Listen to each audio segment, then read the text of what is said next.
What up, YouTube? It's your boy Darius. We're about to do a react to the 50 best player in the NBA as of 2021 by what's the name? BSOLZ. Let me see. Let me just grab it. He has over 192,000 subscribers. Good for him. So NBA season coming to close yesterday with the draft. I'm not gonna do a reaction to the draft and everything. I watched it live and everything. Watch it live.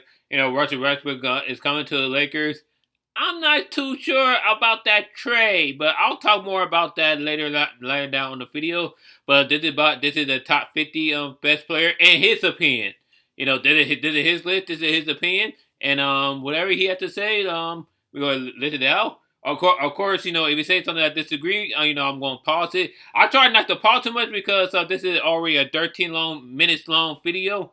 So and I know I can turn like a 5 minutes video into a 20 minutes video. I know that's a bad habit, so I try not to do that. So we're gonna hear him out. As another NBA season comes to a close, it has everyone reevaluating the NBA landscape and where certain players rank. As subjective as it is, these conversations are just commonplace in our community, and as I do every single year, it is time for me to do my own top 50 list. Now I know, I'm going to react to one of your videos, David. And that's okay. That's okay. It's my list. Hope y'all enjoy the show, but just a couple of disclaimers before we start. And you have every right to, I can't rank. Yeah, every right to make your list. Not everyone gonna agree with you. That's the thing with lists. A lot of lists are really not as objective as it is. You know what I'm saying? Like, especially if it's from an individual. People going to rank what their favorites are, and that's okay. That's okay. I have no problem with that. But but I know B Souls. I'm sorry for messing up your name, but I know that he's going to be as objective as possible. But let's get to it. Let's finish this. This list is assuming everyone is fully healthy, but I just can't rank Klay Thompson when I haven't seen him for 2 straight seasons. I just can't. Also, I highly encourage. Okay, yeah, I agree with that because Klay Thompson, I look forward to seeing him last year. And then he tore Achilles. So it's like, damn. So yeah, it's fair not to rank him up here because he had to play for 2 years. Which is no fault of his at all. It's just injury. The injuries happen. So but I think that I think that he is going to play this season. But if he get another injury this year, I say he should retire. Because that's too many injuries. 3 injuries in a row. I say he should retire. That is if he get injury. I hope he doesn't, but to focus more on the tiers players belong in rather than the actual order itself, because I understand that a lot of these spots are extremely debatable. Also, just keep in mind, if there are 2 players and one is at the end of a tier and another is at the beginning of another, that probably still means they're interchangeable even if I have them in 2 different tiers. But with that being said, let's start it off. He does have his own tiers. I remember watching down the other. At number 50, we have Fred VanVleet. 49, Michael Porter Jr. 48, Miles Turner. 47, Ben Simmons. Wow. Wow, Ben Simmons. Damn. That's how bad he is. Damn, Ben Simmons? Ben Simmons number 47, yo? I mean, I know he did not have a great playoff run and everything. I still think that's too low. The lowest output probably would have put him would be 40. But in my personal opinion, I probably would have put him in like what? Like 25, 30 maybe, but I would not put him lower than 40. But yeah, like that player run, it really did damage. And I hope that he develop a jump shot next year, and I hope that he proves everyone wrong that he really is an elite player. Because guess what? I still believe that Ben Simmons had the potential to be an elite player, but as we see in the playoff, especially Game 7 where the do or die time against the Hawks, where he only scored 5 points. Yeah, I can see why we only ranked 47, but let's hear what you have to say about this. Siakam. Siakam is way too low. Way too low. 44, I said the Raptors didn't make to a playoff, but that's still too low. He made to All-Stars. And 41, DeMar DeRozan. So let's just talk about the elephant in the room when it comes to this part of the list, and that's Ben Simmons. Ben Simmons is 47 on the list. Ben Simmons just last year was still in conversations for being a top 20 player in the league because Yeah, of his he impact was. on a lot of areas when it comes to basketball. Yeah, cause you guys gotta remember he was one of the candidates for the Defensive Player of the Year award last season. So that's another reason why I would not put him that low, because he's still great defensively, but yeah, that But jump let's just shot. stop, man. Let's just stop. Enough is enough. Yeah. Well, yes, when you analyze his game, you can really see that his only weakness is shooting. But every single year, it has become the downfall of his team. To say it really that Ben has. Simmons' only weakness is shooting is really undermining the importance of shooting / scoring the basketball and what that means for the limitations of the lineups and scenarios. Look at that. Ben Simmons can't succeed in. Why do you So let's just pass? get to the You reality had it that right Ben there. You Simmons could have dunked that. was just never as good as we thought he was. And if I am proven wrong in the next year or two, then I will say I am wrong. But until then, Ben Simmons to me is at 47. But I hope he does prove everyone wrong. I hope he proved me wrong. I hope that that he really become a league player that we all thought he is. But like I said, 47 that's still too low. Wait, let's talk about the other notable names in this part of the list. Michael Porter Jr. cracks the top 50 for the first time after a season where he averaged 19 points and 7 rebounds, while shooting 54% from the field and 45% from 3, while his production didn't slip too bad in the playoffs as well. CJ McCollum is a player that moved down a decent amount to me, as his deficiencies as a defender just keep on getting more and more detrimental to his team's success. Malcolm Brogdon also finds himself in the top 50 after a season where he averaged 21, 6, and 5 on some really good shooting splits. Now let's move on to 40 to 31. At number 40, we have De'Aaron Fox. 39, LaMelo Ball.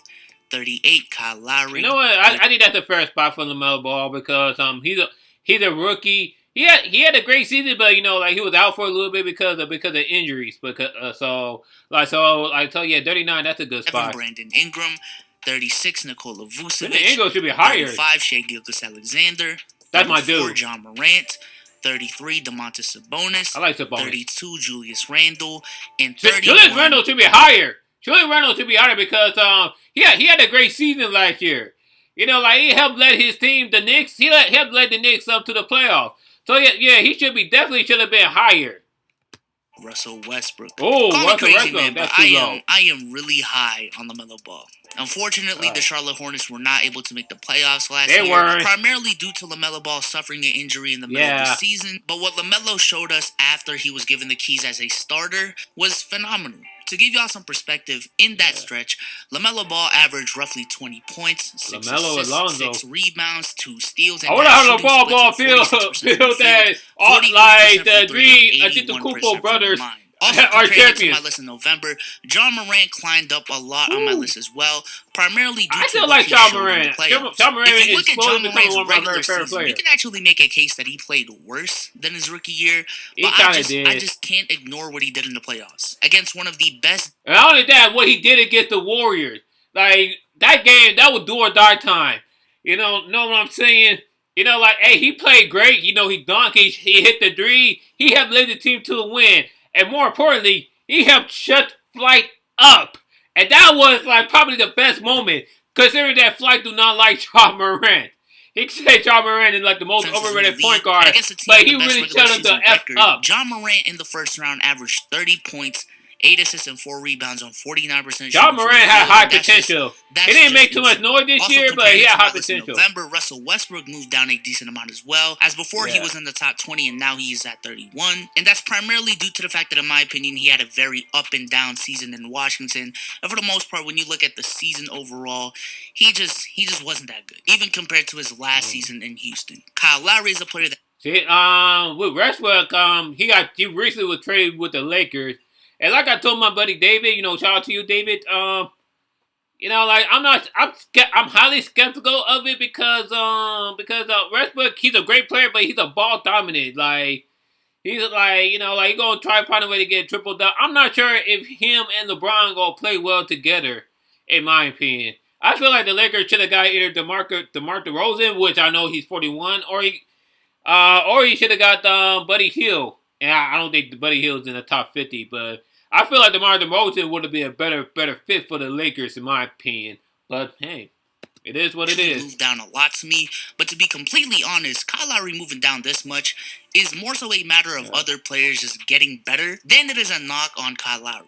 And I guess I don't want to spoil the next 10 too much, but this does mark the end of the first tier of this list. Or last tier, depending on how you look at it. I feel like this tier consists of players who are undoubtedly good star-level players in the league. However, either have glaring weaknesses in their game, are more built to be third options on contending teams, or just haven't proven enough to move higher on this list. Now let's move on to the top. I still say at 30, we have Jamal Murray.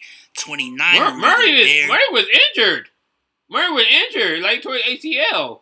I would have switched Randle with Murray, in my opinion. 28, Bam Adebayo. Like 27, Drew Holiday. 26, DeAndre Ayton. 25, Jaylen Brown. 24, Chris Middleton. 23, Zion Williamson. Zion is overrated. I'm sorry, Flight. I know you like Zion, but Zion, I don't know. Like, he didn't make too much noise either. Like, Ja Morant didn't make too much noise, but none of this Zion. I like Cat too. I still think you should have put I feel like you should have put Randle much higher. You know what I'm saying? I honestly would have switched Drew Holiday with Julius Randle, even Ayton. Even though they both are great players and they did what they helped lead their team to the to the finals. I feel like they were both third option where Randle was more of a leader. So I feel like Randle should have been higher. Towns and 21, Bradley Beal. This is where the extremely talented players Bradley Beal who should be haven't higher, won much meets the players who have proven to be consistent second options on some really good playoff teams. After the championship run they just had, I just had to put some more respect on Drew Holiday and Chris Middleton. These are players that may not have the same should be higher in my opinion. Other players because Chris Middleton, he came out to play, and when he played hard. To me that they can at the very least, be a second or third option on a championship caliber team. Chris Middleton should be top 20 in my opinion. Winning team. As far as my DeAndre Ayton placement, honestly, that could bite me later down the line as a recency bias pick, but I truly do believe that DeAndre Ayton's ability to be a really effective pick and roll big while having a scoring he's a great player, no doubt about that. Lay-ins at the efficiency he's doing it as well is a separator to me between the likes of a Rudy Gobert or a Bam Adebayo. And I haven't even talked about his defensive capabilities as well. Also, despite Jaylen Brown being 4 spots away from players like Devin Booker, Trae Young, and Bradley Beal, I do believe that the order I decided to go with makes it seem like he's not, but I truly do believe he is in that class of players. And now we get into the top 20. At number 20, we have Trae Young, 19, Devin Booker, 18, Zach LaVine, 17, Jimmy Butler, 16, Chris Paul, 15... Zach LaVine? Zach LaVine. I almost called Zach LaVine. I gotta stop watching Flight, yo. But... Really? I honestly would have switched Zach LaVine with Chris Middleton, to tell you the truth. I would put him at the last spot because I feel like Chris Middleton, he top 20 player, especially what he showed throughout the playoff. But Irving, 14, Paul George, he redeemed himself Mitchell, 12, Jason Tatum, and 11, Damian Lillard. So let's talk about it. Damian Lillard, I always feel like he been overrated. That's who one of the most overrated. Devin Booker and Trae Young moved up tremendously to me after the playoff runs that they just had. We already knew that they were really talented players, and they had the numbers to back it up. But for them to go out there in the playoffs and be pivotal parts to some really deep playoff runs was all the validation I needed for me to move them up this high. And a guy that I am willingly jumping the gun on, and I'll die on this hill until I'm proven otherwise, is Zach LaVine. And how I believe Zach LaVine is just as good as these guys, despite not winning as much as them last year. I'm just saying, you put Zach LaVine at number 18, but you put Julius Randle at number 32? But Julius Randle made it to the playoff, while Zach LaVine didn't. Zach LaVine is a great player, and he made it to an All-Star, but so did Julius Randle. Julius Randle also made it to an All-Star, and he led his team to the freaking playoffs. I'd like to hear your logic on this. Let me just remind you guys that Zach LaVine just came off a year where he averaged 27, 5, and 5 on insane 51, 42, 85 splits. In terms of scoring the basketball, those are Kevin Durant, Steph Curry-esque splits. Those are insane. Yeah, also as a community, if we were able to turn our heads more on the empty stats moniker that were given to Trae Young and Devin Booker, because they were able to win when given the right pieces. Yeah. I don't know why we can't also make that same leap for Zach LaVine, and why we have to Because wait Zach until LaVine he's doesn't put in have that all the position pieces yet. instead of just making that Not claim even right now. Julius Randle. Donovan Mitchell rolls a significant amount on my list as well. Number one, don't ever tell me Rudy Gobert is the best player on the Jazz. Just no, I don't think anyone has ever said that. It's Donovan Mitchell's team. I don't know why we've been overthinking it too much. It's Donovan Mitchell's team. Jimmy Butler to me moved down a decent amount too after he didn't really play too well this year. He's still a top player in the first round this year. He's still a great player. I'm not gonna say he's trash or anything like that. He's not. But I do think in retrospect we did overrate him a little bit after the 2020 playoffs. It is what it is. It is what it is. You know what? You know what? He still led his team to the playoffs. Not only to the playoffs, but to the NBA Finals against the Lakers in 2020. So he got 2 wins over the Lakers. So you can never take that away from him. You can never take that away from him. Let's get into my top 10, man. Let's get into my top 10. At number 10, we have Anthony Davis. Okay. Number 9, Joel Embiid. Number 8, James Harden. James Harden is the most overrated fucking player of all time. Well, not all time, but in modern day history. Granted, he's a great scorer and everything, but he's a great shooter. But he's a defensive liability. I don't understand why people rank James Harden so freaking highly. 7, Nikola Jokic. Number 6, Jokic should be higher at top 5 because he MVP. Luka Doncic. Number 5, Stephen Curry. Number Flight is gonna be pissed. If you ever see this list, Flight is gonna be pissed that his boyfriend Steph Curry is number 5, yo. Oh my God. LeBron James. Really? Number 3, Kawhi Leonard. Number 2, Kevin Durant. And number 1, Giannis Antetokounmpo. Here we are, man. My top 10 players in the league. And honestly, my full top 50 list is right in front of your eyes. Assuming everyone is healthy, aside from Klay Thompson. Like I mentioned in the beginning of this video. Look, I just want to say this.